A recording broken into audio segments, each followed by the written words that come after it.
No.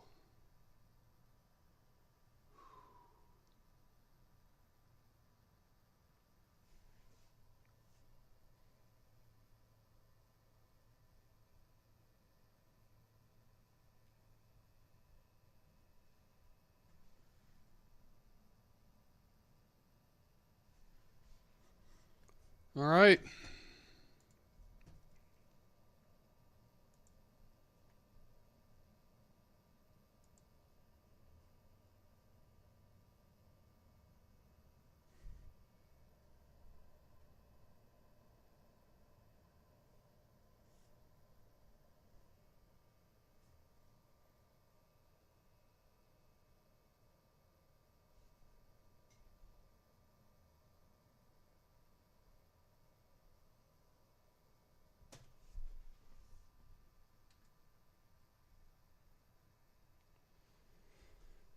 All right. Let's see if we can get it going. I think we're on Rumble. It says I'm connected to YouTube, but I don't see it. I don't see it.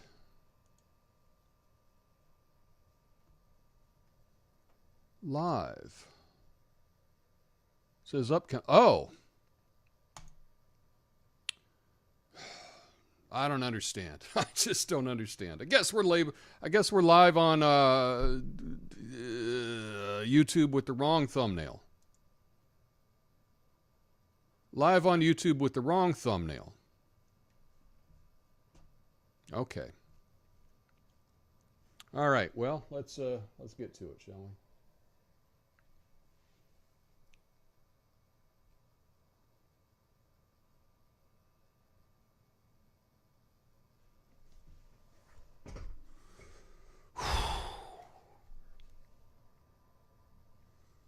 What's up, everybody?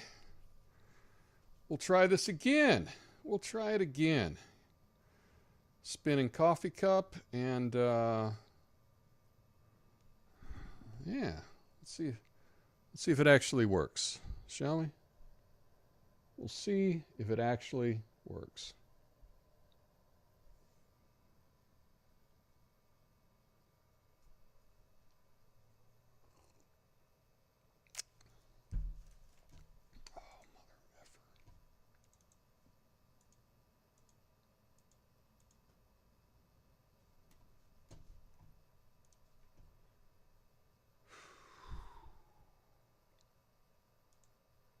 Hey, party people. Everything is breaking.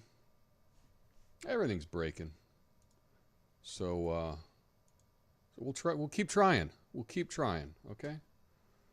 We'll keep trying. Good to see everyone.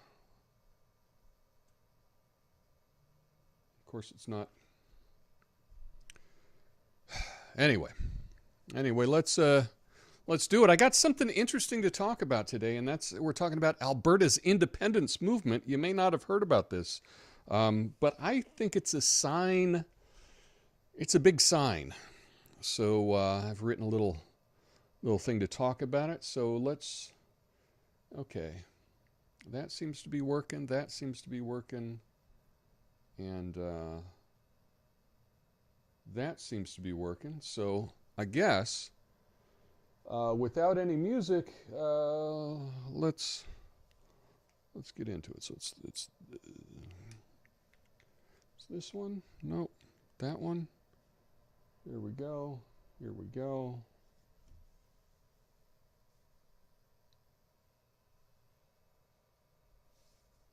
That was the wrong one. That's okay.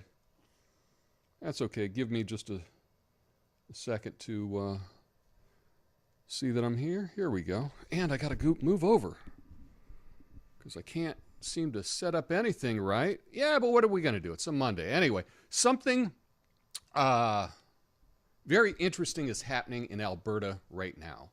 And no, it's not that Alberta is about to leave Canada tomorrow.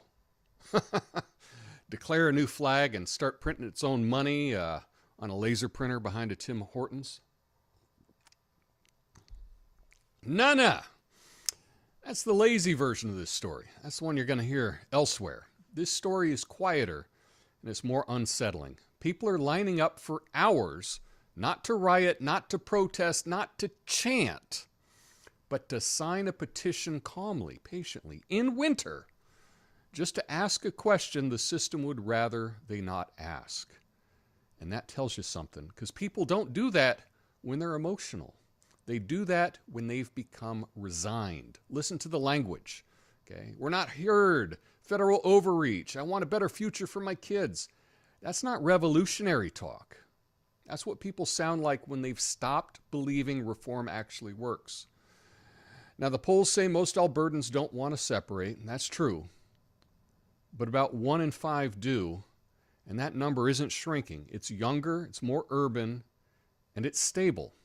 And here's the part everyone keeps missing. This isn't about Alberta leaving Canada. It's about what happens when people quietly conclude the system is permanent, unresponsive, and immune to feedback. Because when people believe the system can't hear them, they demand change. But when they don't, they start imagining exits. That doesn't mean collapse is coming tomorrow, but it does mean something is cracking beneath the surface. And once that kind of crack forms, ignoring it doesn't make it disappear. Countries don't break when people get angry. They break when people stop believing anyone's listening. My name's Tom Coffey. This is the Coffey and Nuance show. Believe it or not, it's the best streaming show that you're watching right now. Flame on.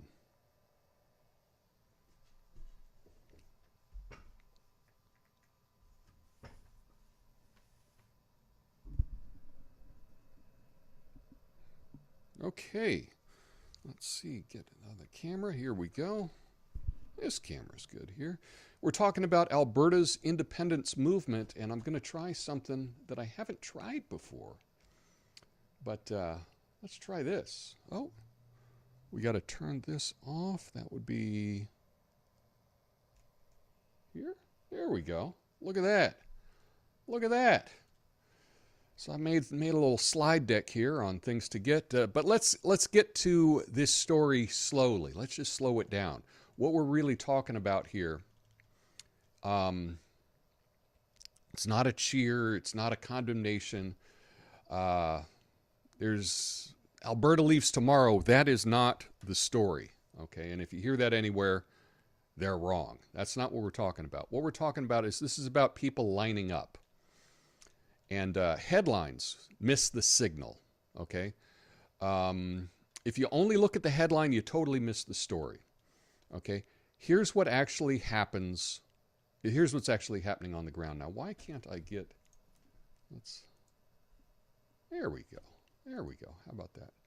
And let's see if I can change this. Boom. Yeah, here's what's actually happening on the ground. Packed halls, long lines, signature drives, right? These are in community halls. They're not rallies for the cameras, okay? This is like 2 and 3 hour waits, calm, orderly, patient. And this is in the winter. And that signals a total commitment of people that they're doing this in the winter, okay? So they're not coming up with slogans. They're not chanting. It's not chaos. They're not peacefully protesting by throwing Molotov cocktails and lighting things on fire and whatnot. There's no spectacle to this. This is a deliberate participation, and it's just not emotional chaos, which is what we've kind of come to think of when we think of revolutions, or when we think of riots, or when we think of protesting, or however you want to call it. But let's talk about the language that people are using in this. They're saying, we're not heard. Federal overreach. I want a better future for my kids. That's not nationalistic rhetoric, right? That's not like revolution talk, okay? This is agency language. This is people saying what they really want, and it's just not crazy, right? So think about this if you contrast this to other protests that you might see right now happening in Minnesota, or right here in Portland, where it just looks like insane people challenging authority, going out and screaming, lots of emotion. That's not what we're seeing in what's happening in Alberta. People are showing up at community halls and they're lining up and they're putting their signature on something, okay? So this is what it sounds like when people stop believing that reform works. So when reform doesn't work, right, there's a lot of emotion, but you're not seeing that right now in Alberta.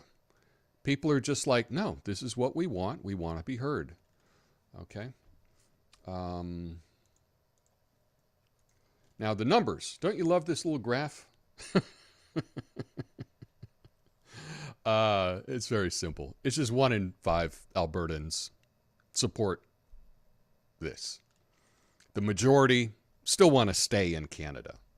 So it's only the minority that's asking to leave.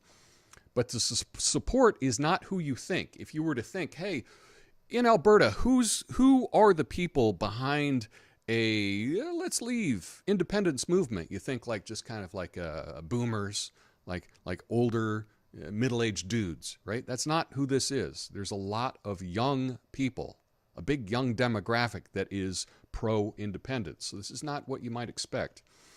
And this is a very stable minority, and it's not just some fringe movement, which is what we've seen in other places. So a stable minority tells you more than a fading one, right? We're not talking about the people that are on their way out. We're not talking about people that are already retired and they're not making these demands. It's a lot of young people, but they're not super emotional. They're not out screaming, right? Not talking. No, these people are getting together. They're talking. They're advancing their cause. And here's what this shift actually means. Okay.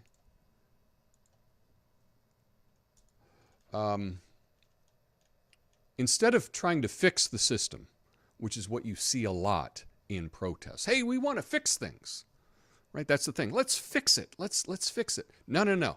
That's not what the Albertans independence movement about. They're saying, let's question the system. Oh yeah, and that's where things kind of get dangerous, right? Because politicians can take on people asking you to fix something, right? They don't want you to challenge the existence of what they're doing. And that's what we're seeing here. People don't exit systems if they think that they're heard, okay? But this is a broken feedback loop. So right now, what you're seeing in Alberta is a psychological exit of many of these people before a physical exit. Okay, but they've already psychologically, they're gone. They're no longer part of Canada. That's what they've decided. We're no longer part of Canada. And it's that psychological exit has to happen before a physical one does. So, and that is what we're seeing right now. And it leads to the real warning. Okay? This isn't about Canada. It's about losing faith. Okay? Separation may never happen. Alberta may always be part of Canada. But trust is no longer assumed. It's no longer there. The legitimacy is now conditional. And exit talk starts quietly. And that you don't see them on the streets screaming. You see them showing up in community halls and talking about it. So the danger isn't separation. The danger is when people stop believing there's a way back in. And that is what I wanted to talk about today. You've got to be kidding me.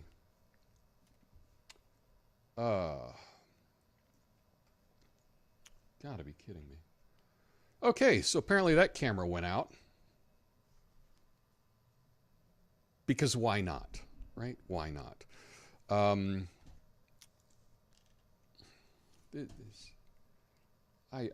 just want to break stuff. You ever want to do that? Just break stuff? It just started. This just started today.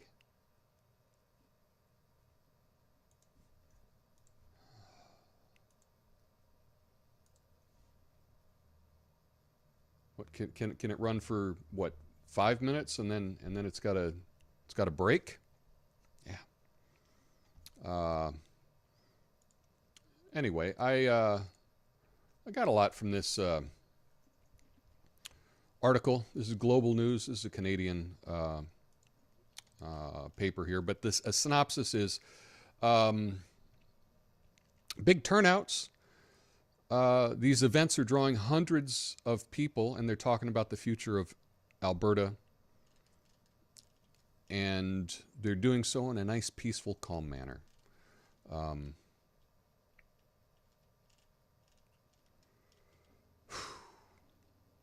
Just thrown off a bit.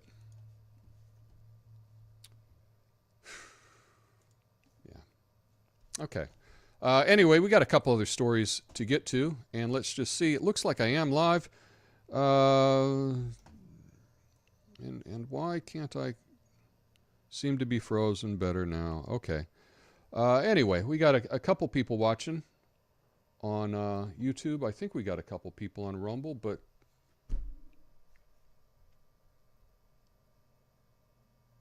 no, just one. That's probably just me. So it looks like I'm the only person on Rumble. Probably because I crashed it earlier.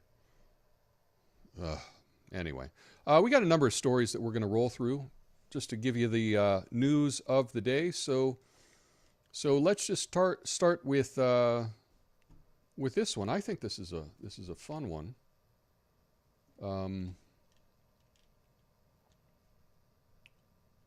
I should. Yeah, here we go. And it's the mainstream media melting down over a new term. It's a couple years old for liberal white women, right? So the media obviously is in an uproar over the emergence of a derogatory term, awful. Now, awful is I think is a really apt term. It's affluent white female urban liberal. It's coined by critics following. See, this isn't even true. This article's not even true. It wasn't coined recently. This was coined before. It's been in use for a couple years, but obviously, we can't count on the media getting everything right.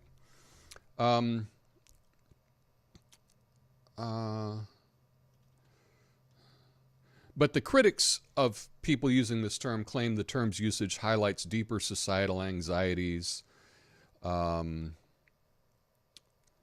New York Times expressed outrage over the label, contrasting it with their own use of charged language against conservatives, right? So I think this is a really fun label if you think about it. I mean, who is causing the... God bless America.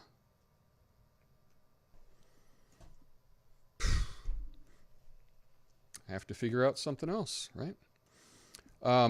But the term is affluent. I keep wanting to say affluent. Affluent, white, female, urban, liberal. And when you think about it, isn't that really who's behind the cause of pretty much everything bad? Those are the people that vote for open borders. Those are the people that vote for letting people out of jail. Those are the people that vote for, not wanting to clean up the homeless. To me, affluent, white, female, urban liberals really should be, we should talk about them as though they are awful, because in my opinion, they are. And there is more of this on the, but you can look this up. This article is from Zero Hedge, but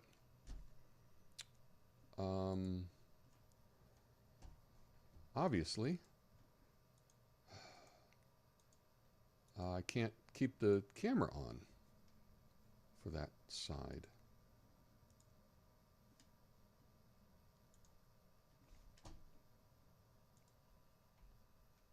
So here we go. Yeah. But you can read more about this in Zero Hedge. Let's just go on to the next, shall we? Here we go. The finest in the world. Why the U.S. is buying icebreakers from Finland. Oh yeah, we're doing that. You can think about why we might be doing this. But the U.S. is set to purchase icebreakers from Finland, recognized for their superior design and construction, because you're not going to buy icebreakers from Nigeria, right? They're probably not very good for many reasons. But yeah, Finland's got the best icebreakers in the world. And so this emphasizes the importance on modernizing the U.S. capabilities in the region. Why might the U.S. be buying icebreakers from Finland? Well, there's probably because we're going to have a much bigger presence in the Arctic. Now they claim this is due to Russian activity. I haven't really seen a whole lot of evidence for that, but that's the claim that they're making. But they're talking about, yeah, why? So I think it's 2 minutes. I think 2 minutes that other camera will work, and then it turns off. So I won't put it on the screen. Won't put the article on the screen. Anyway,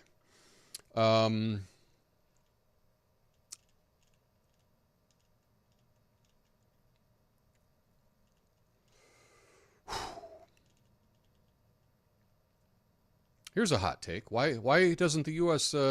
Make its own icebreakers? Like, why are we outsourcing our national defense to Finland for icebreakers? We should be able to make some good icebreakers here in the U.S., probably because it's going to take too long. And we need to move on this quickly. So, yeah, that's... do I even have the... Yeah, here we go. This is pretty much a geopolitical statement, though, about what Trump intends to do in the region, which is we're going to have a much bigger presence in the region in the Arctic. So we got to get some icebreakers, and you know, I was going to say something about making an omelet. You got to break some eggs. If you're going to control the Arctic, you gotta break some icebergs, right? Something like that. All right, what else we got today? We got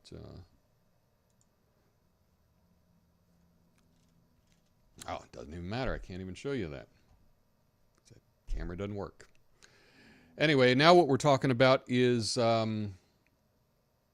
Trump has threatened to sue J.P. Morgan Chase over debanking.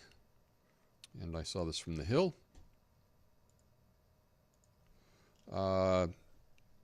Trump announced plans to sue J.P. Morgan Chase for closing his account in the wake of the January 6th Capitol riot. He claims a Wall Street Journal article falsely reported he offered Jamie Dimon a position as Fed chairman, which Trump totally denies. The lawsuit marks another chapter in an ongoing fallout from the Capitol events and raises questions about corporate responsibility and political affiliations. I say not soon enough. Sue Chase. Sue them. This whole debanking thing was crazy, what happens when your bank just decides to shut you down because awful people online are complaining about you, saying that you're some kind of threat. Right? That's the thing, is I think we should all have a right to a bank. Right? You're not allowed to walk around with all your cash. Right? Try going through an airport with more than $10,000. You can't. Or there's a big trouble if you do. So all Americans should have the right to use a bank of some sort, and the bank just shouldn't be able to not accept you because they don't like your opinion on things, or that you think that they had you had a tweet or two that was questionable, that they didn't like. So I say good. Sue Chase. That's what I'm for. Because this debanking stuff is really, it's un-American. And I know you can say things like companies have the decision who they do business with, but a bank is somewhat has a utility. A bank is a utility in many senses, and we don't say that people can't have a phone because of political opinions. People don't say, oh, you can't get heat at your house because the local gas company has decided they didn't like your Twitter feed, right? They can't do that. So in the same way, I don't think that a bank should be allowed to kick you out just because they don't like your political opinion. I say sue them, but I don't know. I'm open to having my mind changed on this. Oh, we got a juicy one now. Let's get to the next story. Let's just see. We got a couple people, not many, but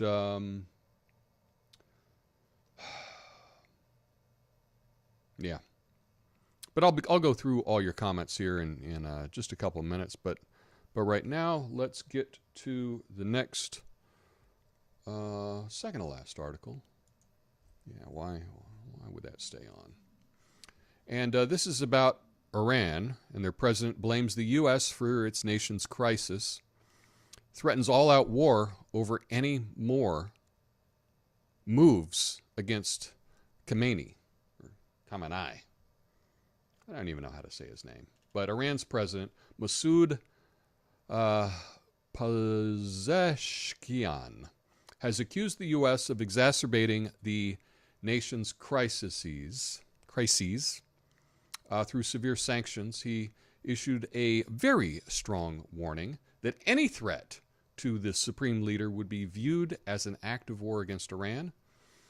And this reflects ongoing tensions between the two countries. Do you think the U.S. has anything at all to do with the peaceful protests that are in Iran? Do you think that there's any ties to the people leading those protests and State Department USAID cutouts? Is there any ties to it? Pretty much all the ties, yeah. This is all being supported by your tax dollars. But it's been laundered. So technically it's not your tax dollars. They've taken your tax dollars and they've given it to this group, and then this has given it to this group, which has funded this group, which in turn has distributed the money to this other group, which is then funding all of these protests in Iran.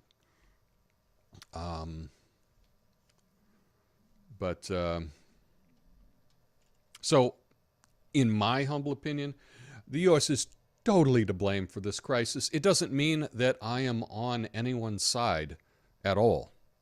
It doesn't mean that I'm not on the side of the lovely people of Iran, the young people of Iran who don't want a super fundamentalist supreme leader. I get that. I just kind of think it should be Iran that decides, not people in our own State Department putting them up to it. But whatever, that's just a crazy take. But as it's a new week, we do have to talk a little bit about what is going on in Greenland, because there's been a couple changes to that. The Danish Prime Minister firmly rebuffed Trump, and because Trump threatened to impose tariffs on countries opposing his ambitions to acquire Greenland. Did I say he? No, I meant she asserted that Europe will not be intimidated or blackmailed over territorial disputes. We'll see about that. And so this is just showing all of the tension between the U.S. and European nations. Trump wants Greenland. He should start with a golf course there. Now, it's actually funny. Now, many of you may not know this. I happen to know this. I had a friend who lived in Greenland up at Thule Station. It's a U.S. station up there. There's only like 57,000 people on the entire island of Greenland, right? So there's like almost nobody there. Okay. We think of this big place and we think there's got to be a lot of people. No, there's really not many people there. Less than 60,000 people total in all of Greenland. So, if we wanted to buy them out, you could give each person $1 million, right? It wouldn't be that much. You could really buy some influence there pretty cheap. But they do actually have a golf course there up in Thule, Greenland. They play, I think, on July 4th. Every year they have a game, but it's out in the tundra, and there's all kinds of rocks, and it's just a silly day that they go out and lose golf balls and walk around and try to play. It's not really a golf course, but they have set up some holes. And I know that there's an annual game that they play every year there, way up in Thule, Greenland. And next, once we get Greenland, I think we got to get the North Pole as well. Only makes sense. Santa should have a pathway to U.S. citizenship. That's what I say. But we'll find out. Anyway, we need some good news. Still don't have the music for the good news, but nope. Oh.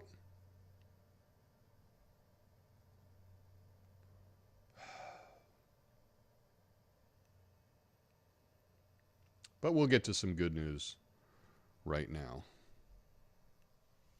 And whether this is good news or not, I think it's probably some malarkey, if you will, but this was just kind of a fun story that I thought I would share with you. Europe won't... That's not the... Okay, here we go. Scientists, this is from Earth.com, so that's got to be a serious site, right?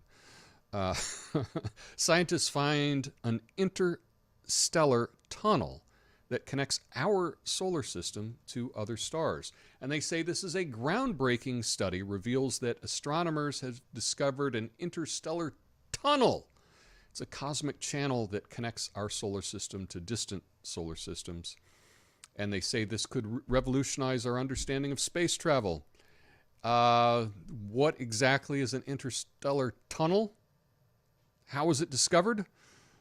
I don't know. But I bet they're asking for more funding. And you know what? Why not? If someone came to me and said, hey, we've discovered an interstellar tunnel. We need $10 million to look into it more. Can you help us out with that? I think they're probably going to get the funding to find out. But, if we could travel through the tunnel, through some kind of wormhole, maybe it might be easier that we can expand, rather than going to Mars. Maybe we can go to Alpha Centauri or something like that, right? Who knows? Anyway, I think that this is... Obviously, I don't know much about this, and I got to learn more about this, and I don't even know what an interstellar tunnel is. But it is just kind of a fun thing to hear about. This is one of those stories where it's like, hey, good news. We found out that coffee helps with something. It's like, yeah, that's pretty much every other day. Can we see the evidence? Don't worry about the evidence. So that's what this is. You got some space people making big claims to get some new funding, so I say good for them. I should probably get on board with that. It's probably not a bad gig if you can get it. But anyway, with the show is is I would like to be able to do this kind of show without a whole lot of, without spending 10 hours preparing for it. And so that's what I've been doing. It hasn't quite worked out yet, but we'll get there. We'll get there. Anyway, stick around for the after show. I will go through your comments, and I will be back, let's say Wednesday, with hopefully a show that works a little bit more smoothly than this, and I can keep the cameras on.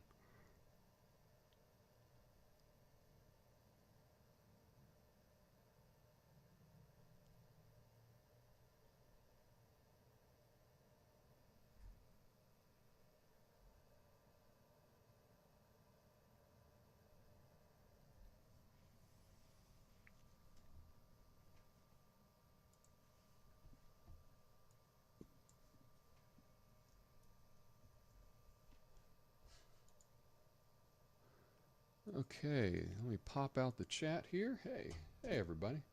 And I'm going to have to make it bigger because I can't read this. All right, here we go. All right, what's up, chat? And let's see. We did get some people on YouTube. You know, it was funny. I realized afterwards that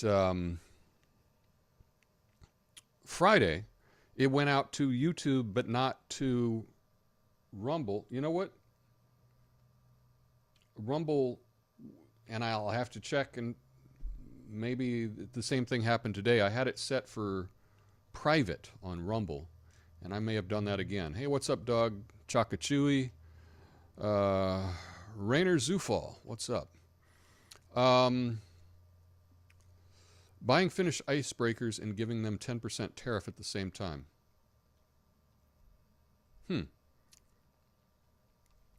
Hey, what's up, Kevin Morgan? It's been a while. Icebreakers sounds like we're going to have a party. I like that. That's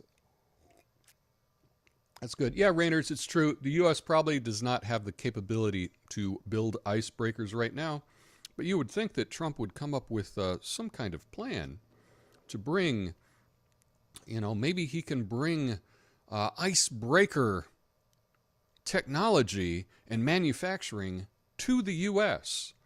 I think I would be in favor of that. Doug says debanking started during the Canadian trucker strike. That is true. We saw a lot of debanking during that. They didn't do it as wide scale here in the U.S., but that's what happens. A lot of times, they try things out in different places. And when I say they, I mean people in certain positions. They might get some money, can't prove it, to try out some things to see if they work or not. If I were an international billionaire and I wanted to, figure out how to run the world, what you do is you pay somebody here and you get them to try something out and you see if it works or not. State Department or CIA, not everybody sells his homeland for money. That is true. That is true. And however, there is a price, right? There is a price to your homeland. Not everyone would sell, but there is a price. The thing is, I believe Greenland will be controlled by the U.S., whether Denmark or Europe want to or not. One way or the other, I think that's going to happen. Rainer says, be honest, there's no good reason for the U.S. to own Greenland, and it will hurt trying to. Look, just because I say something is going to happen doesn't mean that I think it's a good idea or I'm in favor of it. Okay, I'm just telling you what I think is going to happen. I can see the advantage for the U.S. to own Greenland for their own strategic reasons. Also, there's a lot of resources in Greenland that, that we can loot. So, if we want to be looting something, you got to be looting something. Want to be looting something. Michael Jackson song. Greenland seems like a place to start. I'm not sure humans can survive going through a wormhole. Probably don't think so either. But yeah. Anyway, Natasha showed up. Hey, nice showing up, Natasha. Those are the comments that I went through today. That's all I got. Like I said, I will practice and try to get this thing working better. It's very interesting because one of the things that I like about trying to do a complex show like this is I am not necessarily or at all good at multitasking. That is something that I have a really hard time with. And so what most people do is they choose to do things that they're really good at. And that's okay. It works out. But as far as I know, we got one shot at this life. And so why not try to do things that you suck at? And for me, I am terrible at multitasking. And so challenging myself to do something where I have to kind of multitask, it's a real challenge for me. But I get better at it, and it's kind of fun. And there's really no pressure. There's no pressure to, I'm doing a show when a dozen people are watching it. So, that's okay. It's really low pressure there. But I get a chance to do something that I am not naturally good at. And that's my advice for you. If there's something that you're not good at doing, you don't have a natural talent at it, you might just try it anyway. Who cares? Right? So that's that. Anyway, that's all I have for you today. I hope you all have a beautiful afternoon. I'll be back on Wednesday and hopefully with a better stream. Good looking out. Until then.